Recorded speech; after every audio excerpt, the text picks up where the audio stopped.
أشهد أن لا إله إلا الله وأشهد أن محمدا عبده ورسوله صادق البرهان.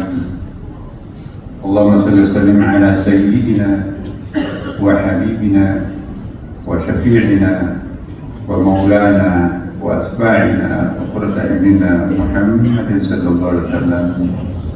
ما بعد، قال الله سبحانه وتعالى في القرآن العظيم: يا أيها الذين آمنوا اتقوا الله حق تقاته ولا تموتن إلا وأنتم مسلمون.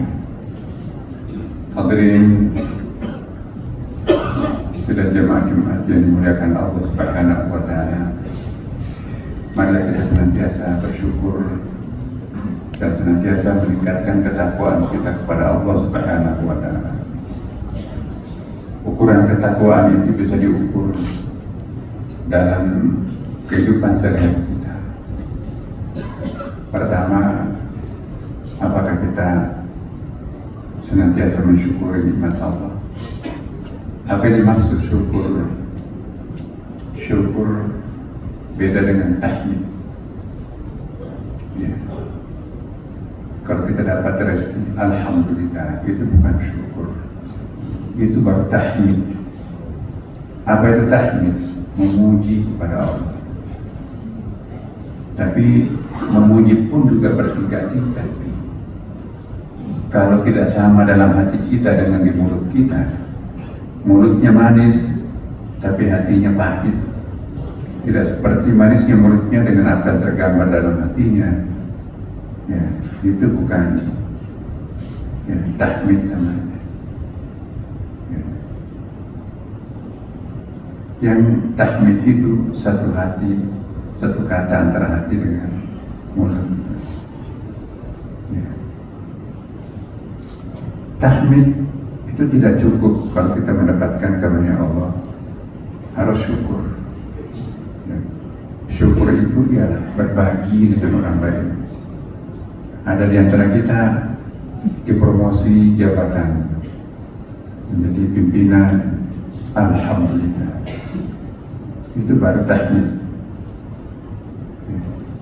Belum syukur. Teman-teman, siang nanti saya traktir di kantin karena jabatan ini, karena teman-teman juga. Itulah berbagi kepada mereka yang berhak, namanya syukur. Ya. Tetapi syukur itu pun juga bertingkat-tingkat, sama juga dengan tahmid. Kalau tahmid memuji lain di hati, lain di mulut, itu tamaddah. Tamaddah itu hatinya pahit, mulutnya manis, tamaddah. Kalau sama hatinya dengan yang keluar dari mulutnya, itu tahmid. Alhamdulillahirabbil alamin. Itu kan. Tapi syukur itu adalah ada action, bukan hanya mengucapkan alhamdulillah, ada aksi nyata. Kita dapat rezeki, kita keluarkan zakatnya, sedekahnya, infaknya, jariyahnya, wakafnya, hibahnya, usyurnya, khumusnya, dan lain-lain. Syukur juga bertingkat. Ada yang namanya syukur, ada syakur. Kalau mensyukuri nikmat Allah dengan berbagi kepada fakir miskin, anak yatim, dan berhak, itu disebut dengan syukur. Tapi di atasnya syukur, dalam Al-Quran masih ada yang disebut dengan asyakur. Syakur itu mensyukuri nikmat Allah, tapi juga mensyukuri yang lain. Apapun yang datang dari Allah disyukuri. Kalau musibah yang datang, dia syukuri. Penyakit yang datang, dia syukuri. Nikmat yang datang, dia syukuri. Jadi kalau kita hanya mensyukuri nikmat Allah, itu syukur. Tapi kalau kita sudah mampu sampai tingkat yang paling puncak, yang dia syukuri apapun yang datang dari Allah. Allah Maha Baik, tidak mungkin menganugerahkan kepada hambanya sesuatu yang tidak baik. Hanya kita tidak paham apa hikmah dibalik penyakit ini, apa hikmah dibalik musibah ini. Kalau kita menghayati hadis Nabi, ya, tidak turun sebuah penyakit yang menimpa seorang hamba, walau sampai duri yang menusuk tumitnya, melainkan itu pencuci dosa masa lampau. Dalam hadis lain, tidak muncul satu musibah yang menimpa seorang hamba, melainkan itu untuk mencuci dosa masa lampaunya, sehingga tidak perlu transit di neraka untuk disiksa. Hanya karena kita tidak tahu apa hikmah di balik musibah dan penderitaan itu, maka kita tidak mensyukuri musibah penyakit itu. Satu hari dilanda penyakit demam, kata Rasulullah dalam video itu dikutip, itu akan diampuni dosa yang bersangkutan 1 tahun. Jadi kalau kita demam, jangan-jangan berdoa panjangkan demam ke 10 hari, berarti 10 tahun tergulung dosa-dosa saya. Hanya karena kita tidak paham apa hikmah di balik musibah itu, maka kita menjerit. Makanya itu orang yang mencapai puncak keimanan, dia tidak menjerit pada saat ditimpa musibah, dan dia tidak mabuk pada saat diuji kemewahan. Yang kedua, kriteria untuk mengukur diri kita bertakwa atau meningkat ketakwaan, ada namanya sabar. Sabar itu Bapak, enak diucapkan tapi susah diterapkan. Kesabaran dalam Quran itu bertingkat-tingkat. Air susu balas dengan air susu, air tuba balas juga air tuba.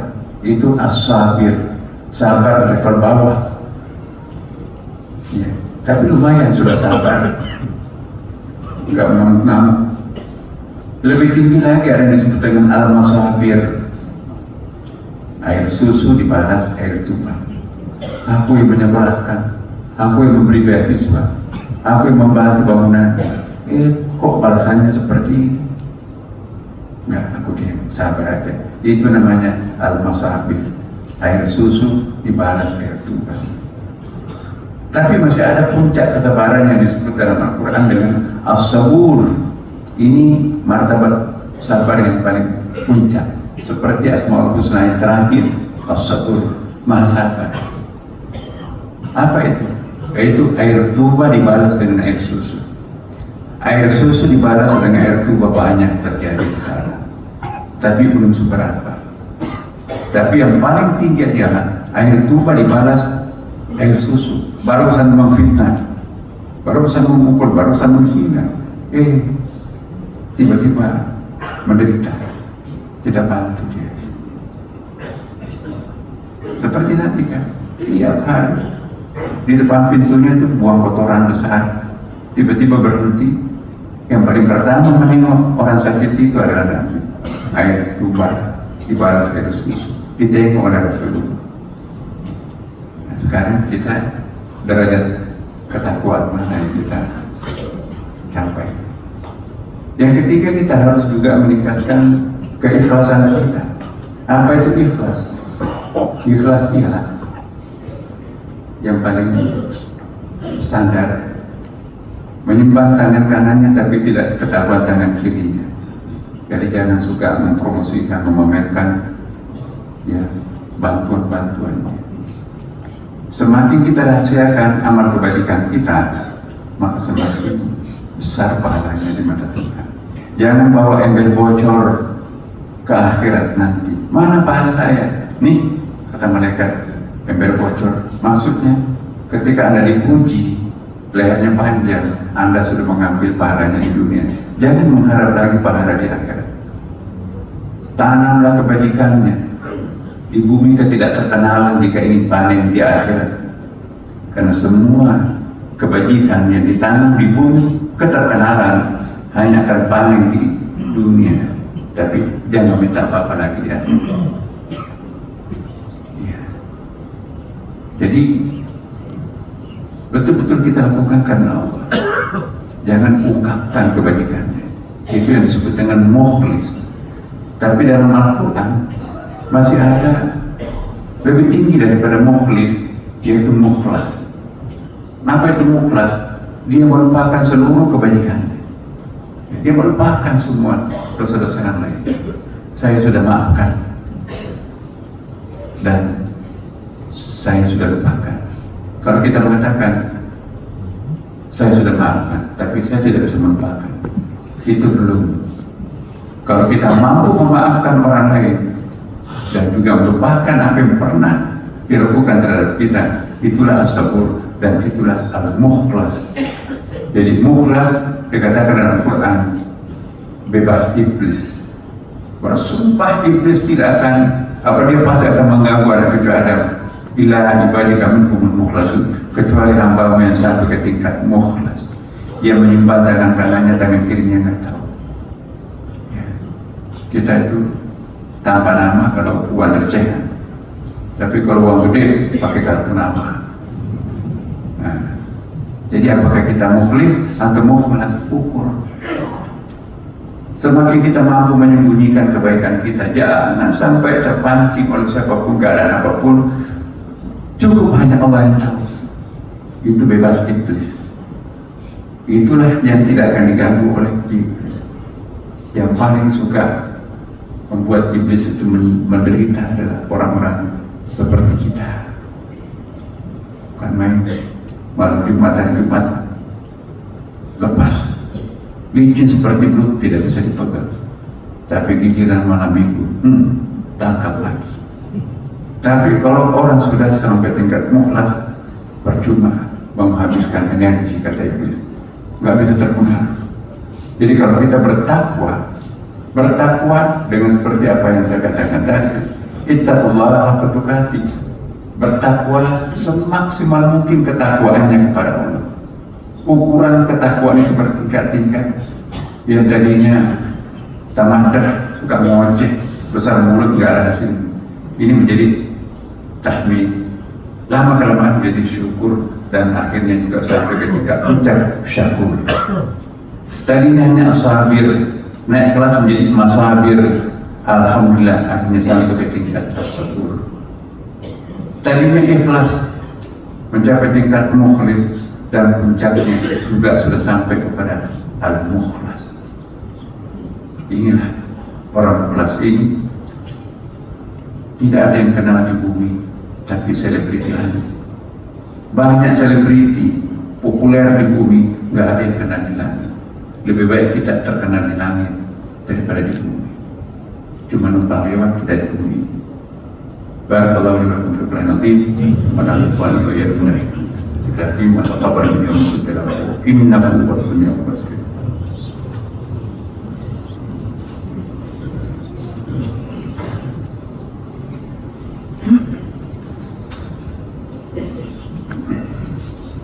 Alhamdulillah alladzi arsala rasulahu bil huda wa dinil haqq liyudhhirahu 'ala al-dini walau kariha al-musyrikun. Asyhadu an la ilaha illallah wa asyhadu anna Muhammadan 'abduhu wa rasuluh. المبعوث إلى الناس كافة بشيرا ونذيرا وداعيا إلى الله بإذنه سراجا منيرا. اللهم صل وسلم على هذا النبي الكريم ورسول العظيم وعلى آله وصحبه ومن تبعه يوم الدين. فيا عباد الله أوصيكم وإياكم بتقوى الله فقد فاز المتقون واحذر من المعاصي المخربة إلى قوله تعالى فمن عمل صالحا فلنفسه ومن أساء فعليها وما ربك بظلام للعبيد. اللهم اغفر المسلمين والمسلمات والمؤمنين والمؤمنات الأحياء منهم والأموات إنك سميع قريب مجيب الدعوات بربنا. اللهم أعنا على ذكرك وشكرك وحسن عبادتك. اللهم يا مقلب القلوب ثبت قلوبنا على دينك. اللهم إنا نستعينك ونستهديك ونستغفرك ونتوب إليك ونؤمن بك ونتوكل عليك ونثني عليك الخير كله ونشكرك ولا نكفرك. اللهم إياك نعبد ولك نصلي ونسجد نرجو رحمتك ونخشى عذابك إن عذابك شديد بالكفار. اللهم وفي الآخرة حسنة وقنا عذاب وادخلنا الجنة مع الأبرار يا عزيز يا غفار يا رب العالمين. وصلى الله على سيدنا وحبيبنا وشفيعنا ومولانا وأتباعنا وقدرنا محمد صلى الله عليه وسلم. ويا عباد الله إن الله يأمر بالإحسان وإيتاء ذي القربى وينهى عن الفحشاء والمنكر والبغي يعظكم لعلكم تذكرون ولذكر الله أكبر والله يعلم ما تصنعون.